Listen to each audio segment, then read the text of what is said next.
जय हिंद दोस्तों। अभी हम इस बोर्ड पर और इस वीडियो में काफ़ी दिनों के बाद ऐसी वीडियो बन रही है। फिलहाल अब ऐसी ही वीडियो आ सकती हैं क्योंकि अपन अब पुराने वाले सेटअप पर आ चुके हैं, यानी कि पहले जैसी वीडियोज़ अब आपको मिलने वाली हैं बायोलॉजी से रिलेटेड। इस वीडियो में हम बात करेंगे जैसे फर्स्ट ईयर है यानी 11th 12th एंड जो ड्रॉपर लोग हैं यानी कि जो नीट की तैयारी कर रहे हैं उनके लिए एक वीडियो जो है एक मतलब रिवीजन के तौर पर हो सकती है, और जो 11th के लिए है उनके लिए तो एक अच्छी वीडियो हुई हो ही सकती है। ठीक है, क्योंकि इस वीडियो में हम बात करेंगे स्ट्रक्चरल ऑर्गेनाइजेशन, हिंदी में बोले तो प्राणियों में संरचनात्मक संगठन। ठीक है, तो इसमें एनिमल टिश्यू के बारे में पूरी हम समझते हैं कि एनिमल टिश्यू है क्या। इसके लिए हमें समझना क्या पड़ेगा कि जैसे एनिमल टिश्यू है, हमें स्ट्रक्चरल ऑर्गेनाइजेशन चैप्टर 7 है, शायद एनसीईआरटी में देख लेना है। ठीक है, तो स्ट्रक्चरल ऑर्गेनाइजेशन का मतलब क्या है, जो पार्ट का मतलब क्या है? पार्ट का मतलब है कि जो हमारी प्राणियों में संरचनात्मक संगठन, मतलब प्राणी कौन सी संरचना से संगठित, कौन सी संरचनाओं से संगठित होकर बने हैं, यानी कि हम कौन सी संरचनाओं को इकट्ठा करें जिससे कि एक जीव का निर्माण होता है, जंतु का निर्माण होता है। तो उसी चीज़ को पढ़ना है हमें, जो कि छोटी से छोटी यूनिट के बारे में हमें पढ़ना रहता है। जैसे सेल के बारे में तो हम पहले पढ़ ही चुके हैं, लेकिन अभी हम बात करते हैं एनिमल टिश्यू की। चलिए स्टार्ट करते हैं। तो एनिमल टिश्यू में हमारा जो इसका अध्ययन कहलाता है हिस्टोलॉजी। हिंदी में इसे ऊतक कहते हैं। ऊतक मतलब टिश्यू को ऊतक कहते हैं, ये तो सभी जानते हैं यार। सो बात करें एनिमल टिश्यू की तो ये 4 टाइप के होते हैं epithelial tissue, connective tissue, muscle tissue, muscular tissue और नर्वस टिश्यू। बात करें एपिथेलियल, हिंदी में आप ज़्यादा रिलेट कर पाएंगे, आई होप। सो बात करते हैं उपकला की। उपकला मतलब होता है ऊपर की कला, यानी कि ऊपर की कला मतलब शरीर। अब हिंदी मीडियम में इसी में कन्फ्यूजन रहती है भाई, कला बोलें शरीर बोलें या एपिथेलियल इंग्लिश में याद करें, ये बड़ी कन्फ्यूजन रहती है। कोई बात नहीं।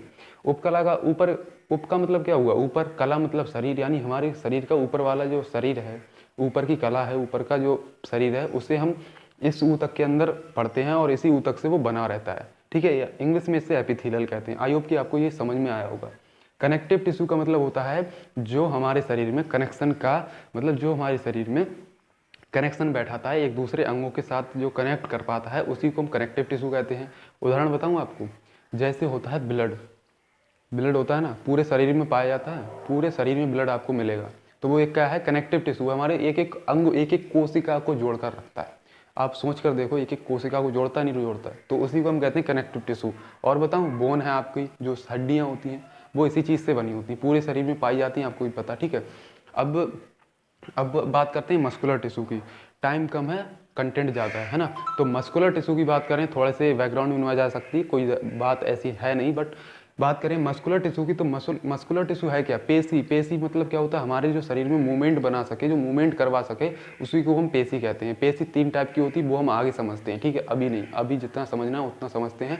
मसल जो होती है हमारी पेशी है, जैसे हमारे हाथों में जो मसल होती है उससे हम अपने हाथों को चला सकते हैं। ठीक है, हम अभी लिख सकते हैं, चाहे कुछ भी काम कर सकते हैं, लेकिन मसल की आवश्यकता होती है। 339 हमारे शरीर में मसल पाई जाती हैं। ठीक है, 639 ऐसे याद कर सकते हो। फिलहाल जैसे कि हम मूवमेंट के लिए हमारी मसल जरूरत होती है, पेशी होती है। अब एक चीज़ और है कि हमारी मसल हमारे शरीर का 50% हिस्सा बनाती है बाहर का। ठीक है, अब बात करें नर्वस टिश्यू की। नर्वस टिश्यू क्या है, तो तंत्रिका ऊतक जिसे हम कहते हैं। हमारे शरीर में आपने जब कभी देखा हो कि कोई व्यक्ति लकवा मार गया, तो उसके लिए हमें करना रहता है कि जो लकवा मार गया है उसका आधा पार्ट काम नहीं करता है। तो नर्वस टिश्यू में, नर्वस टिश्यू से हमारा दिमाग, हमारा तंत्रिका सिस्टम जो कि हमारे कनेक्शन प्रदान करता है, जो कि हमारे एक एक काम को करने के लिए प्रिसाइजली बना रहता है। यानी कि हम जो सोचते हैं वो कर पाते हैं, किसी के जरिए कर पाते हैं, तो वही हमारा ब्रेन यानी प्रोसेसर उसमें बहुत अहम रोल निभाता है। इसीलिए अगर इसका एक भी टुकड़ा उड़ गया ना, मतलब एक भी कनेक्शन फ्यूज हो गया भैया, तो उसका उतना पार्ट अलग, मतलब उसका काम करेगा ही नहीं। तो यही होता है लकवा में, यानी उसका आधा पार्ट काम नहीं करता है, क्योंकि उसका नर्वस सिस्टम में उसकी कोई कमी आ गई है और नर्वस टिश्यू कोई गड़बड़ा गया है। यानी कि हमारे शरीर में जो भी काम होता है, जो ब्रेन से रिलेटेड जो भी हमारा, जैसे सोचना है, समझना है, चलना है, फिरना है, सब चीज़ ऐसे ही होता है।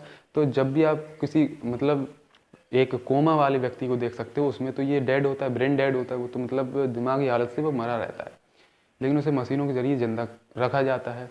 तो वो नर्वस टिश्यू के अंदर रहता है। जैसे नर्वस टिश्यू क्या बनाता है, हमारा ब्रेन और जो नर्व तंत्रिका तंत्र होता है वो से बनाता है। अभी बात करते हैं हम एपिथेलियल यानी उपकला की, यानी ये हमारी उपकला, ऊपर की कला। लड़कों की अलग, लड़कियों की अलग। कैसा, क्यों क्यों क्यों होती है? क्योंकि जो हमारी एनवायरनमेंट से प्रोटेक्शन करती है, हमारी प्रोटेक्टिव लेयर बनाती है एपिथेलियल, चाहे वो अंदर हो या बाहर हो, ठीक है। लड़कियों की अलग क्यों रहती है? क्योंकि उनको बाहर रहना एनवायरनमेंट में कम रहती हैं, और लड़के जो वो तो भैया समझते हो ना, तो इसीलिए थोड़ी सी फेयरनेस आ जाती है। अब बात करें सिंपल और कंपाउंड की, यानी कि उपकला में दो टाइप की जो टिश्यू हैं वो पाए जाएंगे, एक सिंपल होगा, एक कंपाउंड होगा। सिंपल का मतलब होता है सिंगल लेयर यानी सिंपल, यानी सिंगल लेयर में कोशिकाएं लगी रहेंगी, यहाँ पर इमेज देख सकते हो। कंपाउंड यानी मल्टी लेयर में रहेंगी और ये प्रोटेक्शन हाई रखती है, यानी प्रोटेक्शन ज़्यादा देती है।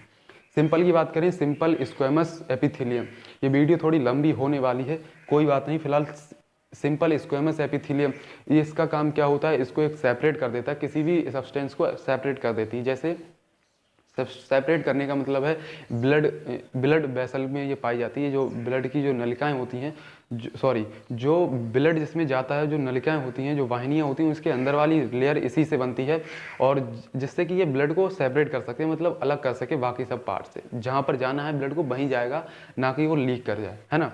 तो ये अलग करने का काम करती हैं। बात करें सिंपल कॉलमनर एपिथेलियम की, तो सिंपल कॉलमनर एपिथेलियम एक मतलब सिलिया और इसमें माइक्रोविलाई पाई जाती हैं, और ये एक मतलब जो क्षेत्रफल होता है उसको बढ़ा देती हैं। ये एब्जॉर्प्शन में काम आती हैं, यानी कि अवशोषण में काम आती हैं। यहाँ के स्टोमक और आपकी इंटेस्टाइन में काम आती हैं, क्योंकि स्टोमक में भी थोड़ा बहुत जो एब्जॉर्प्शन होता है, यानी अवशोषण होता है, और इंटेस्टाइन में भी अवशोषण होता है। जैसे इंटेस्टाइन में कैसे होता है? क्योंकि आपके अंदर माइक्रोविलाई पाई जाती हैं, मतलब आंतों के अंदर माइक्रोविलाई पाई जाती हैं, और माइक्रोविलाई किसके ऊपर रहती हैं? कॉलमनर सेल ऊतक के ऊपर, है ना। तो वहाँ पर ये एब्जॉर्प्शन करती हैं। माइक्रोविलाई एक उंगली नुमा संरचना होती है, आप देख सकते हो। क्यूबॉइडल सिंपल क्यूबॉइडल एपिथेलियल, इसका काम होता है सिक्रेशन, यानी डक्ट बनाती है। ये सिंपल बात है ना। तो ये ग्लैंड्स की डक्ट बनाती है, जो डक्ट होती है उसको बनाती है। पसीना पसीना हो गया। कंपाउंड यानी स्ट्रेटिफाइड का मतलब स्तरीय, जिसमें परत ज़्यादा पाई जाती है, दो या दो से ज़्यादा परत पाई जाती हैं जिस एपिथेलियल में, उसे हम कहते हैं कंपाउंड एपिथेलियल, ठीक है। तो स्ट्रेचिफाइड, इसमें क्या होगा? दो तरह की पाई जाएंगी, एक स्ट्रेचेबल, एक होती है नॉन स्ट्रेचेबल, एक तनने वाली, एक ना तनने वाली।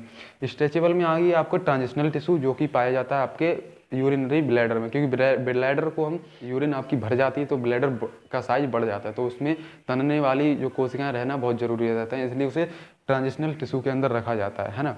तो वो क्या होता है कि स्ट्रेचेबल कंपाउंड एपिथेलियम होता है। आप ऐसे कनेक्ट कर सकते हैं, स्ट्रेचेबल कंपाउंड एपिथेलियम, ठीक है। ट्रांजिशनल टिश्यू जिसमें आता है। नॉन स्ट्रेचेबल में क्या होगा? यही तीन होंगे लेकिन इसका क्या होगा? ये स्तर में पाए जाएंगे यहाँ पर। तो स्ट्रेचिफाइड स्क्वेमस एपिथेलियल, ठीक है, ये प्रोटेक्शन प्रदान करता है। प्रोटेक्शन जैसे कुछ दीवारें ज़्यादा लेयर की बनाई जाती हैं ईंटों की, कुछ एक ही ईंट की दीवार बना दी जाती है, यानी एक ईंट की लेयर की बना दी जाती है। अब हमें बाहर जो रखनी होती है वो ज़्यादा तगड़ी दीवार रहनी चाहिए, इसलिए यानी ज़्यादा मजबूत रहनी चाहिए, इसलिए यहाँ पर जो एपिथेलियल है वो ये ज़्यादा लेयर में पाई जाएंगी, यानी इसका प्रोटेक्शन भी ज़्यादा रहेगा। ये बनाती है हमारी ऊपर की चमड़ी, यानी ऊपर की जो डर्मिस होती है, एपिडर्मिस होती है, उसको बनाती है हमारी स्ट्रेटिफाइड स्क्वेमस एपिथेलियम, ठीक है।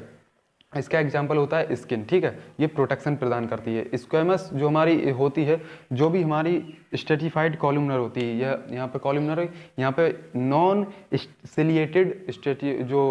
सिलिएटेड कॉलमनर एपिथेलियम पाई जाती है। अब भाई क्या क्या बताया पड़ा है, कुछ समझ में तो आ नहीं रहा है, तो भैया धैर्य रखो, सब कुछ समझ में आएगा। स्ट्रेचिफाइड यानी स्तरीय स्तंभाकार उपकला, अब तो समझ में आएगा।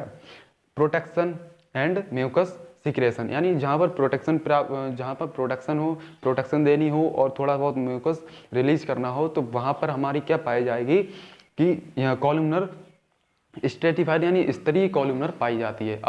अब आपको समझ में आया होगा। यहाँ पर कहाँ कहाँ पाई जाएगी? कंजक्टिवा एपिथेलियम से। इसमें क्या होता है कि कंजक्टिवा हमारी जो आई होती है, जो आँख होती है, उसका वाइट वाला जो पार्ट होता है वो होता है इसका, इससे बना हुआ। दूसरी चीज़ इसमें एपिग्लोटिस बना होता है, जो हमारा घाटी ढक्कन होता है यहाँ पर, जो आपको दिख रहा होगा। मेरा है या नहीं है पता नहीं, है या नहीं है। फिलहाल स्ट्रेचिफाइड क्यूबॉइडल में क्या आएगा कि ये ग्लैंड्स बनाता है, ये इसे ग्लैंडुलर एपिथेलियम भी कहा जाता है, क्योंकि ये ग्लैंड का निर्माण करता है, ठीक है। आपको जब एपिथेलियल जब देखेगा तो कुछ इस टाइप से दिखेगा, क्योंकि एपिथेलियल जब आप अपनी चमड़ी को उधेड़ के देखोगे, देखना मत वरना बहुत दिक्कत होने वाली है। तो इसे कहते हैं कनेक्टिव टिश्यू, एपिथेलियल के नीचे रहेगा, सबसे नीचे रहेगा कनेक्टिव टिश्यू, उसके ऊपर रहेगा आधार कला यानी बेसमेंट मेम्ब्रेन, और ऊपर रहेगा इसके कोशिकाएं, जिससे मतलब कोशिकाएं रहेंगी एपिथेलियल कोशिकाएं, तो यानी कि एपिथेलियल रहेगा ऊपर। तो इस तरह से कुछ पाया जाता है, ठीक है। ये बहुत ही ज़्यादा जटिलता से एक दूसरे में जुड़ी रहती हैं कोशिकाएं, इसीलिए इसे हम एपिथेलियल टिश्यू भी कहते हैं। यानी जो त्वचा बनाती है वो बहुत सख्त होती है। आप देखो ना, तन नहीं पाती है ऊपर की त्वचा, ये नॉन स्ट्रेचेबल होती है, ये तनती नहीं है। अब कहेंगे कुछ लोग यार तन तो रही है हमारी, क्योंकि उसके अंदर एलियोलर कनेक्टिव टिश्यू रहता है, इसलिए वो थोड़ा बहुत तन जाती है, ठीक है, ज़्यादा नहीं तनती, बहुत थोड़ा बहुत, ठीक है। तनती भी नहीं है ये तो, ऊपर वाली तनती थोड़ी ना, ये तो मुलायम है। अगर आप हार्ड कर दोगे तो ये नहीं तनेगी, ये नहीं तनेगी। तो इसलिए यहाँ पर क्यों तनती है, क्योंकि इसमें कनेक्टिव एरियोलर पाया जाता है, वो हम बाद में समझते हैं किसी और वीडियो। आई होप कि आपको इतना समझ में आया हो। समझ में आया तो वीडियो को लाइक और शेयर सब्सक्राइब कर देना। मिलते हैं वीडियो में, तब तक के लिए जय हिंद, जय भारत।